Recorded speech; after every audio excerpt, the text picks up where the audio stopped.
Hey everyone, I'm Angela Lynn. And I'm Jesse Lynn, and welcome back to But Where Are You Really From?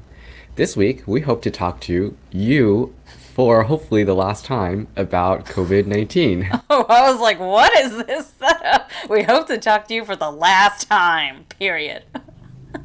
About COVID-19.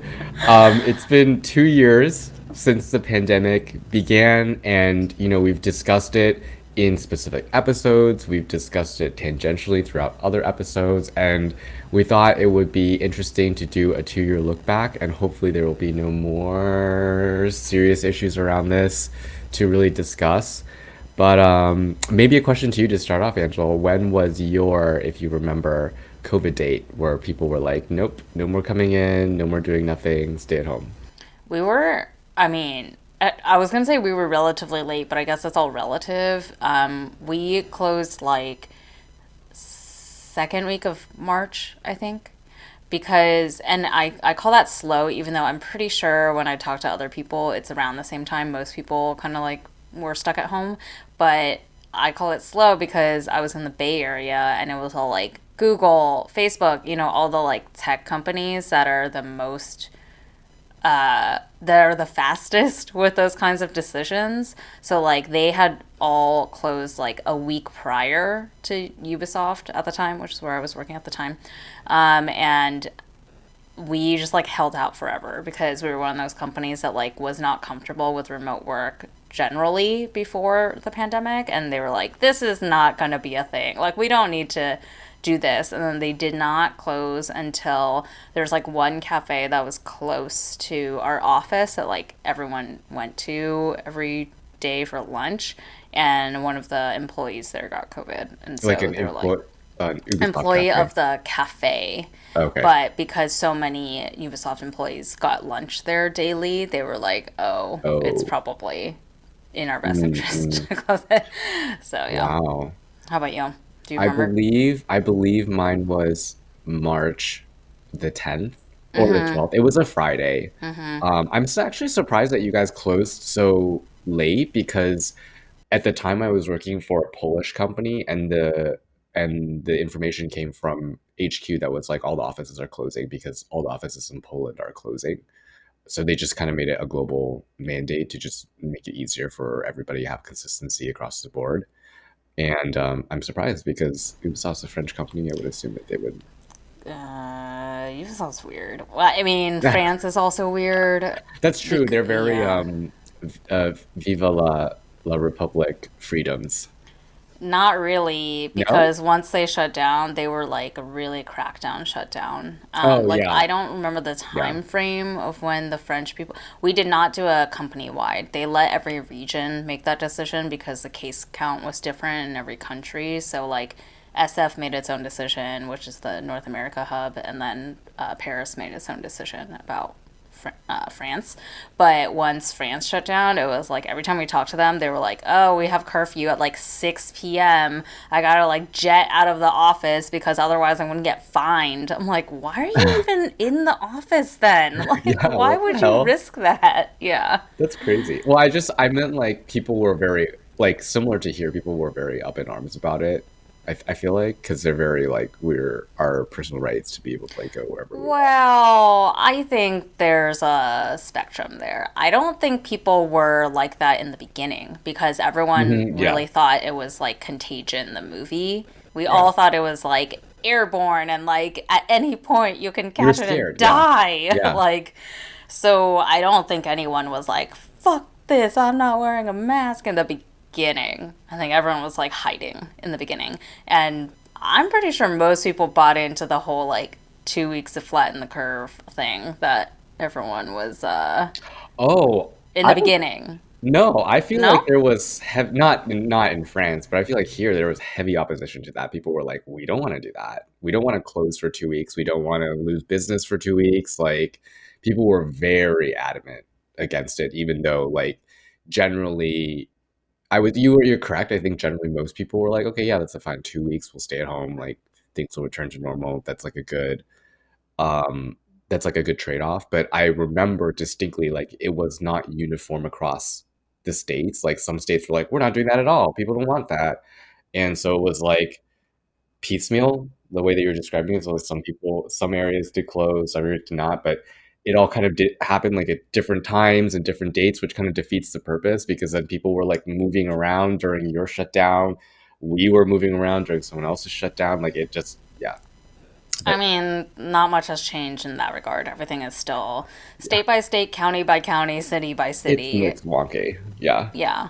It's why this should never work though. Let's just yeah, like put that out there. It's like it's weird because we basically took inspiration from China. Like that's where the shutdown idea came from is because China it started in China and then they did that. But China's a completely different country to the US. So like whether or not you believe they were successful because apparently right now their cases are like skyrocketing and they're back in quarantine like crazy shutdown times, but like in the beginning it seemed like oh they actually like got a grasp on this like very quickly, and I think that was why there was this like widespread governmental US side decision to say like oh, okay we could like theoretically flatten the curve in 2 weeks if we like actually just do this thing because we saw it happen in China. Well, that was totally different. They like literally locked people up and like had police like take away their phones and like do crazy shit. Versus here, like you said, it was like everyone kind of like made different decisions and it was not that enforced. It was like you can still yeah. go outside and like I you mean, know the government doesn't even have the power to do that here, so no. it's like not feasible. But I do think that the China has probably the most. I mean, they have it's the epicenter of it, right? I would say though they also have probably the most funny content from it because of their authoritarian What do you shutdown. mean the Like fun no, content? like the lady who there's these things that come out. There's like a lady who she went on a first date with this guy. She went to his house Oh with this, and she yeah, got stuck there, and now they're aren't like they like married. married? Yeah, they're Yeah, married. They're married. yeah. And then recently I saw this other thing where these people were stuck in like a hot pot restaurant and they couldn't leave. And so she was like, I'm just eating hot pot every day. I'm sick of it. I'm surprised that they still had food in there You after know, I'll have like like a lot of probably a lot of I frozen guess, stuff. but if it was like a full restaurant and they were in there for 2 years or whatever the fuck. No, I Oh. think it was like a short, maybe like a 1 week, 2 week kind of Oh, okay, okay. shutdown I'm sick situation. of eating hot pot. Uh,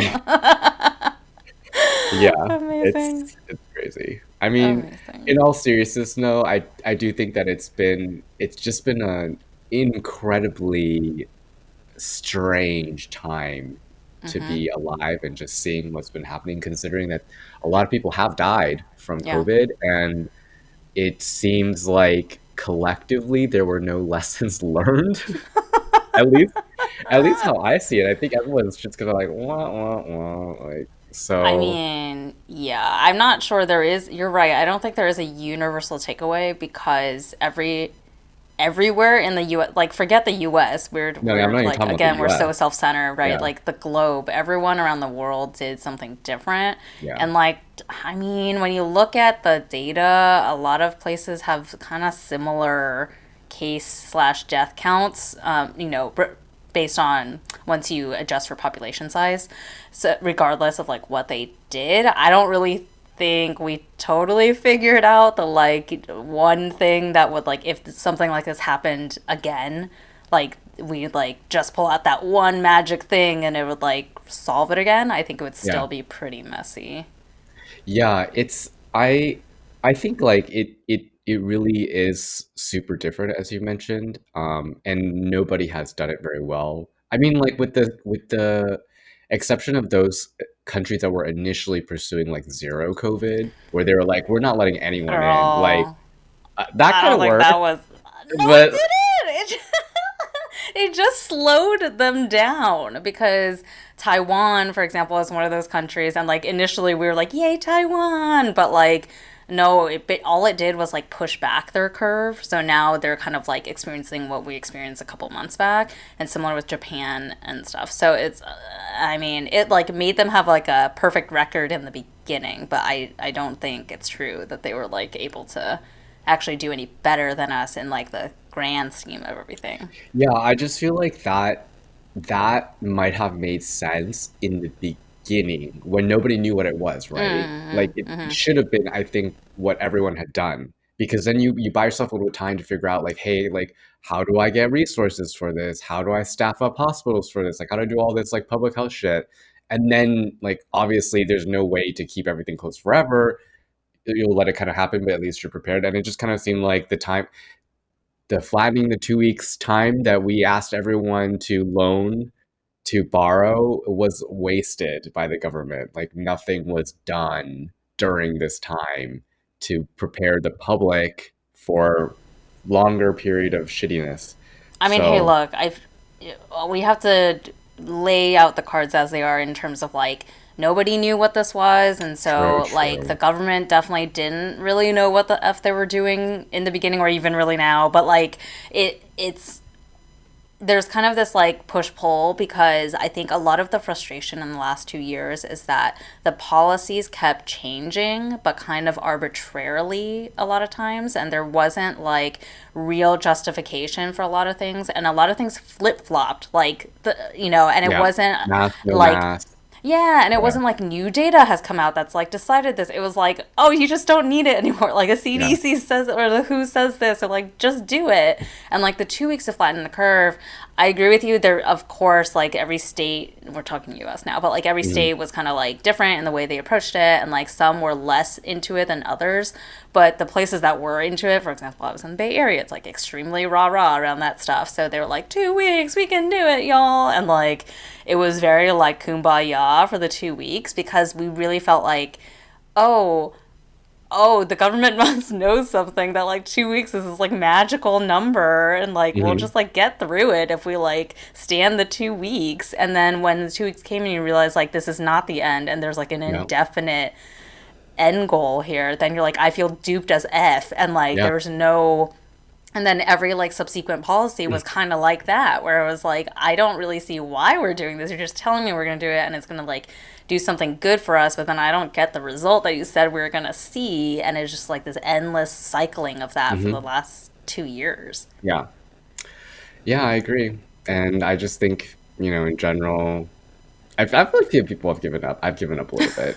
Like, I'm still doing some of the things that the CDC recommends, but for like I stopped like alcohol wiping all my groceries and stuff like Girl, I that. said that a Like, long time ago. I was so obsessive about it in the beginning. I was I like really remember, I obsessive about it. remember we had a text with you, me, and Karen, and you sent a video that was like, Oh, "This I is how to did. sanitize your like Yeah. gourds." With, like, they Yeah. would, I was like, oh my God, guys. I was like, yeah, I was like warm water soap washing every piece of fruit and vegetable that I brought in on top of like the, Clorox wiping of like packages and packaging. stuff. Yeah, it was a whole thing. I definitely thought, we could die at any moment. I mean, to be fair, you should always wash your fruits and vegetables before you consume. Anyways, okay, enough about that. Let's talk about some other aspects. So, obviously, mental health was a big topic that we've kind of Hmm. visited many times Still around this. is. Still is. Still is. We've talked about it several times, but I think it's worth discussing again. I feel like there was definitely a curve of like who was getting hit the hardest in terms of mental health from the beginning towards the end.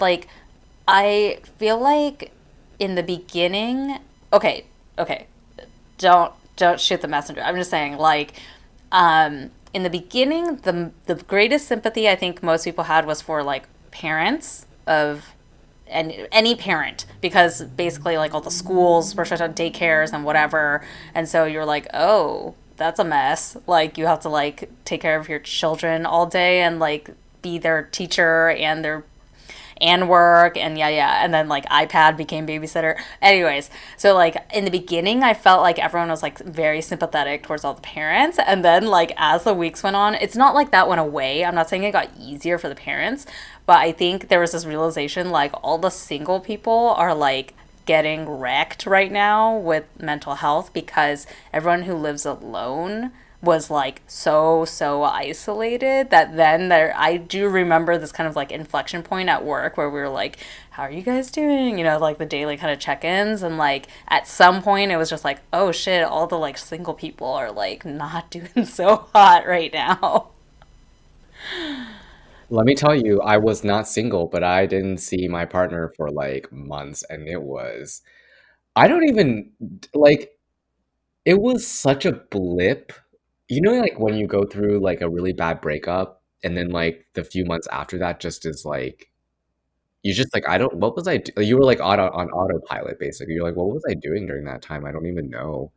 And it was kind of like that where I was like I was pretending to live my life when my life no longer bared any resemblance to my life. So I was like, what?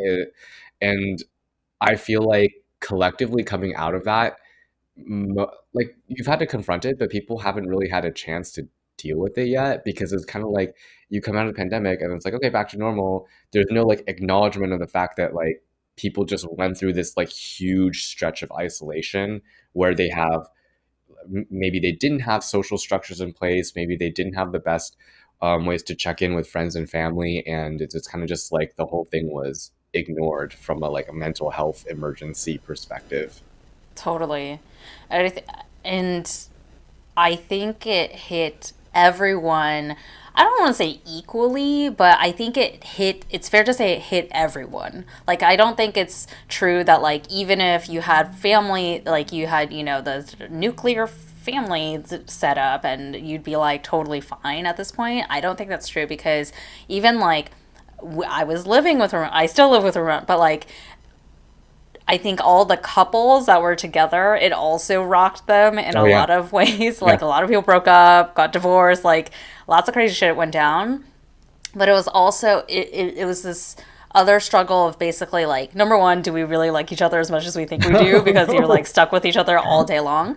And then the other point being kind of like something I struggle with still because we're remote kind of indefinitely, is like how do I carve out space for myself when I'm literally with this person all day long, and sometimes you physically don't have any space. Like in the beginning when we were like literally you can't leave your home or you might die feeling, right? We were in a one bedroom. So I was working on the kitchen table, like kitchen dining table, and he had a desk that was just like 3 feet away from me.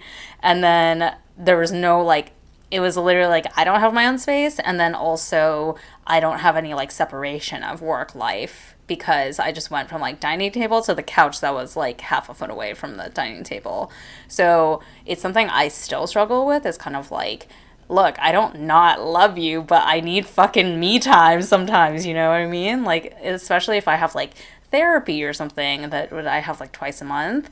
I'm like, I want to be alone. I don't want to like have like a shared space Oh, while of I'm talking course. to my therapist. Yeah. So there's a lot of like little things like that we've all had to kind of like figure out how to deal with and that have taken a toll on us like mentally, Yeah. emotionally, and like relationships wise all around. No, I agree. I think everyone had a different problem during this time, as you were saying. Like if you're with your family, like because I remember my parents were like, are you sure you don't want to like come back here? Like we can just like hang out together. I'm like, I am very certain that I will murder all of us if I go back there and live there for like because it's like you're just I would have been doing exactly the same things as I was doing there, but with less freedom and more restrictions. My parents are older, so I'm like, I don't even like I would be like literally shut in with them the whole time. Um, and then of course, like as you mentioned, people who are living together, your family, you have like limited space. Like it's just crazy to be on top of each other all the time. Like I don't think people are meant to be hanging out like even you're a couple like all the time together. That's like too much. Yeah, you need to have like separate, independent things. Um, but what else was like wild about the pandemic? I feel like the craziest thing that I experienced about the pandemic was just like the how would I say this? Like how unlevel it was in regards to people migrating in and out of the city. So like in New York, Manhattan basically just emptied out because that's all transient. People, I think, would say, people who are going to come work for a few years and then go back to wherever they came from, or they want to move on to the city. Um, but where I live, it's mostly families. So like people were telling like I was talking to friends living in different parts of the city and they were like, oh, like it's crazy, like it's completely empty here, like nobody is in the streets now. It's kind of like, the what is it? Not Day After Tomorrow, I'm Legend kind of situation. And I was like, oh, it's like kind of the same here, like same people walking around, same restaurants open, like same level of busyness. So it was just really interesting to see like the dynamic of the city at play once something like this happened, and then kind of see like how people like either disappeared or went somewhere else or stay put. But that was like the craziest thing because you could go to Times Square at that point and there'd be like nobody there. Yeah, I think you had like the New York City version of the urban versus suburban because technically you're still in the city, I guess, but you're in Queens. So, and like you said, you're in like the area where like families live. So like you're basically the burbs for all intents and purposes in terms of like this migration that happened from COVID because I agree it was like Bay Area. I was directly in downtown San Francisco. It was I Am Legend. It was like there I saw two people outside the window that day, like in grand total, and the homeless population got crazier and crazier and still is as a result of the pandemic. And that I think will rock the city kind of in the like coming years to come as a result of what happened during that period versus like so many people left like straight up left and like went for not like Manhattan versus Queens, but they went to like different states altogether, moved to like Texas, Colorado, like places where they can get land. And because people realize like I don't need to pay my like $4,000 a month for rent in San Francisco when I don't even have to go into the office and now nothing's open and it's a shithole here, whereas I could put that towards a mortgage and own a house that has a backyard and like have space for myself. Well, speaking about going back into the office, I do think that that is maybe one of the good things that came out of the pandemic, which is that like I don't know. I mean, like, I feel like everyone must have realized this before, but you kind of just you assume it as part of the contract of working that you go to the office to work. But when the pandemic happened, it was kind of like, well, why do we go to the office to work? Like, it seems honestly, I'm like, it's kind of wasteful. Like, we're going to a building to do work we can do anywhere else. Like, why exactly? So, hey, I'm a huge proponent of remote work ever since the pandemic made it very clear to all of us how the benefits of that. Like, but I don't think it's a perfect 10 out of 10. Like, pros, obviously, like no more commute, like more flexibility and ownership of your time because let's be real, no one is always working every minute of the day. Like there were plenty of times where I was just dicking around like on Facebook, on BuzzFeed, whatever, in between like meetings or like doing my work when I just didn't have any work to do. It's like how can I argue that that was more productive than like being at home and like working on like this podcast or like, I don't know, doing my laundry, just like doing things that like I needed to do anyway and fitting them into those moments that I didn't need to be working. So definitely from that standpoint, I'm like a huge proponent of the work from home situation because you can like better manage your own time.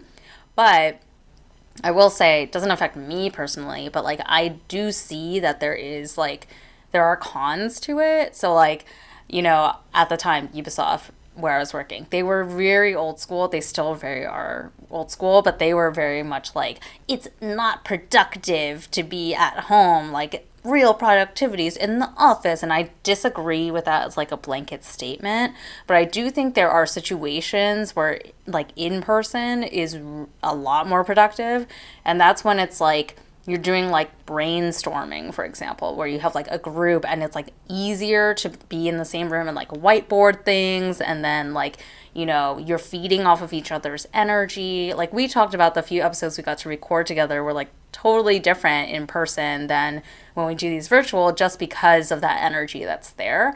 I think that's the only time it's productive is when like you have the group that you need to do the specific thing you're trying to do, like a brainstorm or a meeting or a negotiation or like whatever, and you have to get them all in a room. I think the complication right now is that because all these companies have moved into like largely a hybrid model, like a lot of places aren't saying you can be remote completely. You need to still come in like 1 or 2 times a week or whatever. But they don't say like you all have to come in 1 or 2 times a week. It literally is like as long as you clock in 1 or 2 times a week, that's like largely the policies I've been hearing.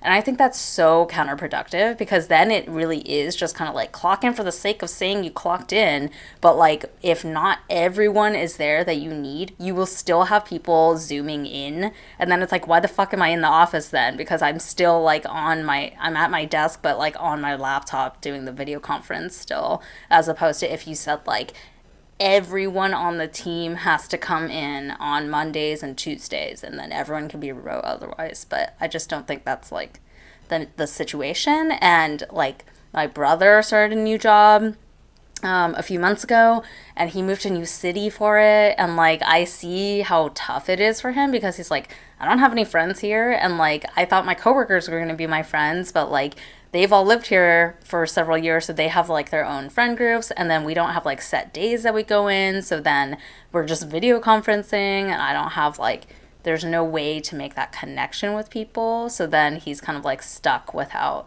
that group. And I see that for sure in like a lot of people who got new jobs during the pandemic, because it's like, how do you really make that connection, especially in the beginning when you're like brand new, when you don't meet people in real life? Yeah, I agree with you. And yeah, my office parable story thing. It's not that I also don't want to go into the office because similar to what you were saying about spaces, I like to have a separate space sometimes to not be doing work at home because sometimes it's very stressful to be like in your home space and then to get off of work, but then still be in your home space. So I do like this idea of like a hybrid model. And so right now, I don't remember if I told you, but our company is, it's still kind of like you can go in if you want. There's no mandate, but by April, something mid-April, they're going to start doing this thing where it's hybrid and they're asking employees to come in Tuesday through Thursday. They're still saying it's optional for like those people who feel really uncomfortable, like they have young children or they have, well, whatever commitments that they have. But they're asking people to start coming in Tuesday, Wednesday, Thursday. So it will be like a company wide situation. And I agree with you. It's been really, really hard to like make connections with people. And actually, that I think that's one of the main things um, that are it's kind of about mental health that people have not really figured out how to do, especially companies, which is like how to foster that kind of like teammate camaraderie for new hires because it just is so much harder. And the work that we're involved in, or at least in tech from my perspective, it's like multidisciplinary work. Like you're working with many different people from many different teams, and that's really hard to crack digitally because it can be just really awkward to like blind DM someone on Slack for something versus like in the office, I could always ask one of my coworkers and be like, "Hey, do you know so and so in product? Like, I need to go ask them about this question." And someone will be like, "Yes," and then you get this kind of like personal introduction to this person. It's less awkward. You already kind of have this like in with them. So I definitely feel like that's one of those things that's been like really, really difficult to deal with. And that going in person has actually helped a little bit. So like I've only seen like maybe a handful of some of my teammates, but for those that I've seen at least once or twice in person, I feel a little more comfortable saying certain things I would normally say in internet messages, but I wouldn't say to like someone I've never met, even A though they're on hundred my percent. like it's just like jokey things that are Yeah, like yeah, not yeah. really it's not very serious, but it's stuff that allows your personality to shine through to the other Yes. person that you can't say unless you've met them in person. It's just it's so awkward. Yeah. Dude, I don't know if I already said this in our last, because we reflected on COVID like a year ago or whatever when when we thought that was the end of it. Lols. Anyways, but there was a moment where okay, because we were like full remote and like in the beginning our company was like everyone video all the time because we need to like feel like this is in person as much as possible. And then after a while people gave up and like half the people didn't have their videos on. And I like I remember there was one video conference where I had my video on and I had just like the biggest kind of like bitch face, or I'd rolled my eyes or something, and my like work bae texted me or chatted me on the side, and she was like, lols at your face right now. And I was like, girl, you have no idea how often I make this face. It's because we're remote that you are not familiar with this face, because if we were in office all day, you'd see it a million times a day. Like, so for better or for worse, because I, as someone who's like extremely expressive with their face. I'm like really bad at hiding what I'm feeling at any given point. It's like it was good in that sense, because when I was genuinely like, you're a fucking idiot, is like what I was thinking. No one could tell half the time. I mean, honestly, I have to agree, like, that is one of the funniest things about doing these like Zoom things is whenever we have an all Zoom where I can actually see all the participants, because sometimes you have like the everybody Zoom and it's like locked, it's just presenter, you don't see Yeah, yeah. anything else. I just like looking at everyone, like what they're doing. Like I just randomly scroll through and I'm like, who's doing what? Like, this one time I was looking at this one girl and I thought her feed was frozen. No, she was just sitting there perfectly still for like the entire time. I was like, this lady is a robot. It was Did like you five blink? minutes. She was just like, I thought her thing was frozen. It's crazy. And then also really enjoy like when there are like really large Zoom calls, but people forget to mute themselves. Oh, God. So then it's like, like, and the like usually it's like the presenter doesn't know how to turn it off either. So then they're just like, so it's like whoever's not on mute, can you just mute yourself? And I'm Oh, like, my just God. mute everybody. You have the power. Oh, there are so many of those great moments. God damn. Well, maybe what are some like not highlights that have Not been happened? highlights. Yeah, not highlights. I mean, my wedding got pushed by a It did year, happen but though, and it was it did lovely. happen. So that's a negative and a Yeah, positive. Yeah, it did happen, and it wasn't actually as different as I anticipated it being in terms of like the number of people who showed up and blah yeah. blah. That was probably like the biggest life one that came Mm. from it. I'm also thinking, yeah, life ones wise, I feel like I just got a lot more stressed in towards the period of the pandemic where things went back to normal, like 2021, but we were still working, and it became one of those things where it's like frog being boiled, frog being boiled in a pot, where I was like, the heat at work was like slowly turning up, and because you're at home, you just kind of like, oh, I'm doing what you're saying, where it's like I'm on Facebook sometimes, I'm on doing other things sometimes, but then I came to realize, no, like I'm actually basically working like 9 to 6 now, and I didn't do that at the office. At the office, even though you work 9 to 6, you go to lunch, you would like la la la with your coworkers. You would go if we were in a WeWork for quite some time, you would go do something in the WeWork. And it made me like really, really stressed. And I didn't realize it for the longest time. And then I was like, oh. And then like I was telling like my managers kind of about it, and they were like, they also didn't realize it. And I was like, hey, like by the way, this probably isn't just me. It's like a lot of other people. They're just not telling you because they don't want to feel like they're not up to the job, or they don't want to expose this to you. But it like was happening to a lot of people, like this burnout. Um, so yeah, that was probably like the biggest negative that I was just like, oh, run to the dirt, run to the ground. Yeah, 100%. I also feel like there were like one thing that factored into me also doing that is that a lot of the people I worked with were parents of young children. So they naturally had like kind of different schedules, because they're like, I need to like take my kid to daycare, or it's like literally there's no such thing as daycare right now, and like my wife and I are like taking hours shifts, yeah, to watch the kid. So then they'd like check out at like 3 or 4 or whatever, but then like reply to emails that are like important at like 8 p.m. And then it kind of felt like, oh, I have to respond to this or like keep it moving. If I don't respond right now or till the morning, then it's like I'm the holdup, even though really it was not me. So that contributed to me working a lot. And then also like digital nomad life. Okay, so I had been we left San Francisco last May, and like I was still working at Ubisoft the whole time until November. So we were just traveling, not like for vacation, but like we were in a different city every month, I think, from that point on. So, and sometimes I was on the East Coast. I was in Europe for a little bit because it was like ahead of my wedding. And like my work was really busy because I was launching Far Cry 6, like kind of by myself. So like I made it even harder for me because when I was on the East Coast, for example, I was like in Toronto for a while. I was in New York for a while.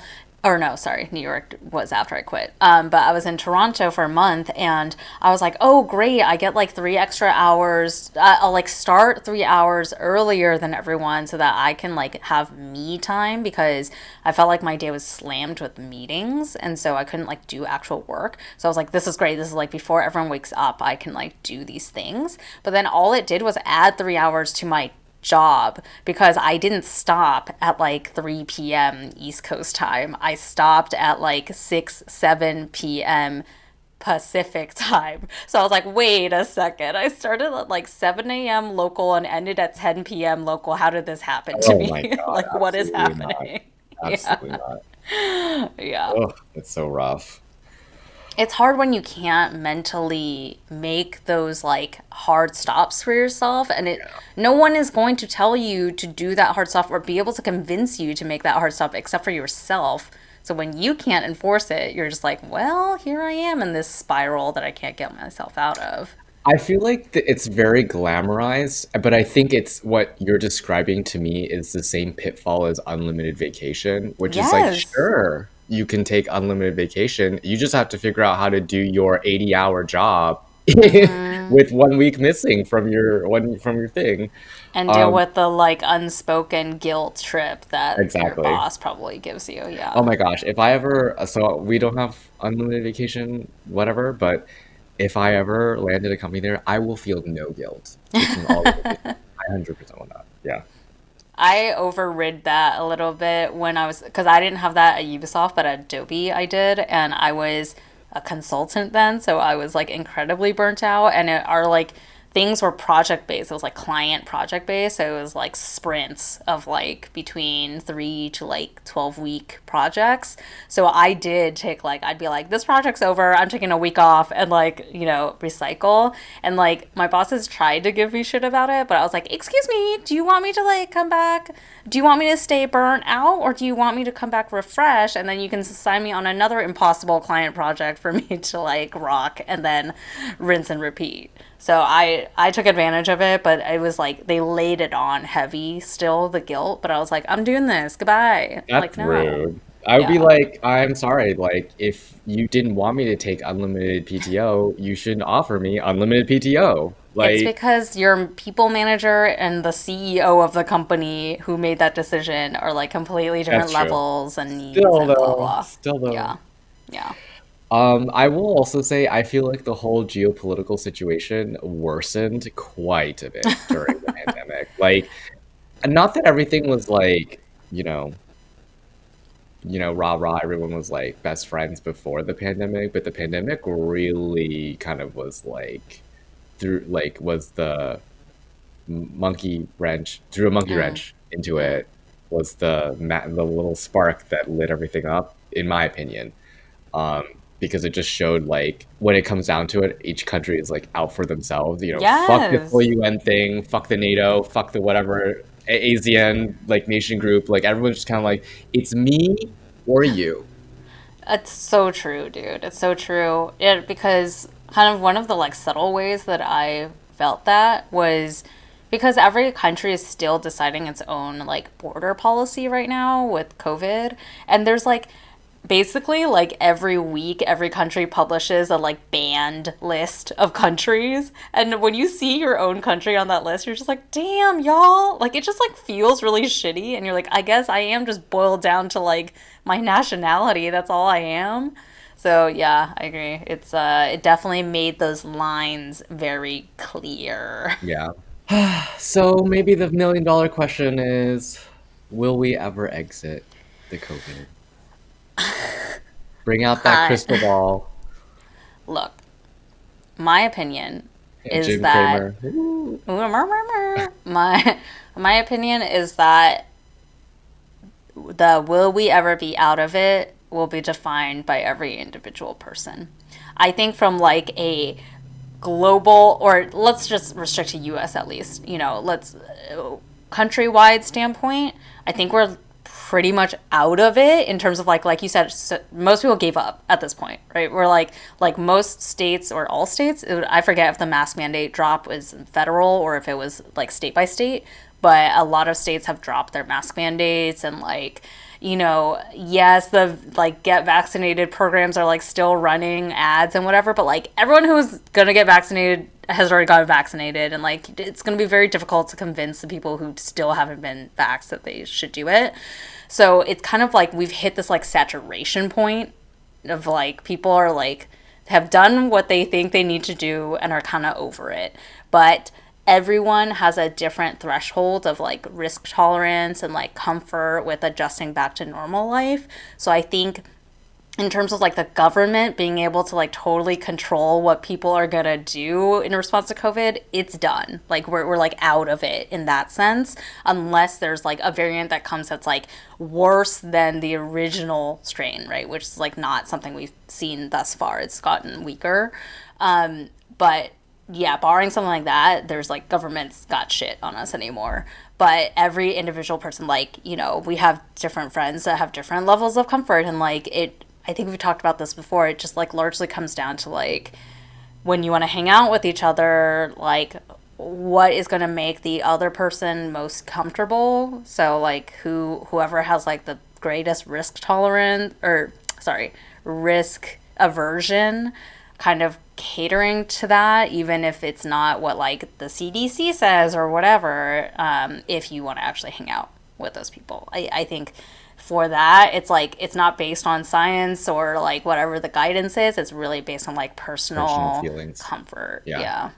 Yeah. So for me, I think we were out of it officially when all the vaccine shit was done. Like when I was fully vaccinated, I was like, I'm done.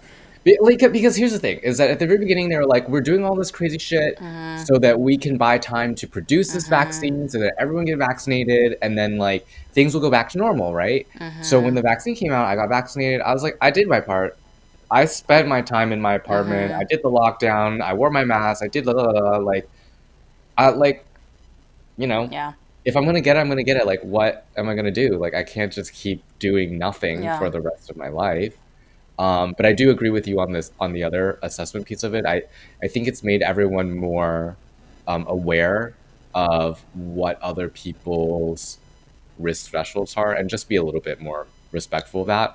Obviously, there are like some situations where I'm like, you're making this really, really hard, Yeah. like to hang out with you, and like, um, I would think that part of any good friendship is honest communication about things like Yeah. that. So like, I will be like, this is like a little bit much for me. Like, is there a way we can do this differently that's like not so like onerous? Like, maybe we shouldn't meet up in real life if you're gonna do like all these like things. Like, maybe we should just Zoom or I don't know, figure something else out where we can still connect, but it's like not so like, you know, uh, onerous. But Yeah. yeah, I also don't think, I mean, it's endemic now, right? So it's like not going to go anywhere. Um, I just think that the out of it part, meaning like when things go back to normal-ish, really just depends on the continued pressure from, not pressure, but like continued efforts from the government to like track and make sure that we're responding to effectively different variants and things like that. Yeah, that's exactly, because I'm like, we're not going to be out of it because like it's like they don't, there's no political will to do that. It's unpopular to do that. People don't want to hear about another thing. They don't want to do another lockdown. They don't want to do nothing like that. So, but I feel like things won't go back to normal unless you can safely assure people that the public space will remain normal. And the only way to do that is to make sure that COVID does not become a huge thing again in the public Yeah. space. Well, this was, I think, a very exhaustive Exhaustive two, and exhausting, maybe. 2 year review of COVID. Yes. What say you to move to the fortune cookie? Let's do Alrighty. it. So for the fortune cookie, because we always like to end on a sweet treat, we wanted to talk about some long-lasting positive impact or something that we continued from the pandemic. Yeah. I need some time to think about this. Okay, I You can have go yours? first. I can go first. I have two things.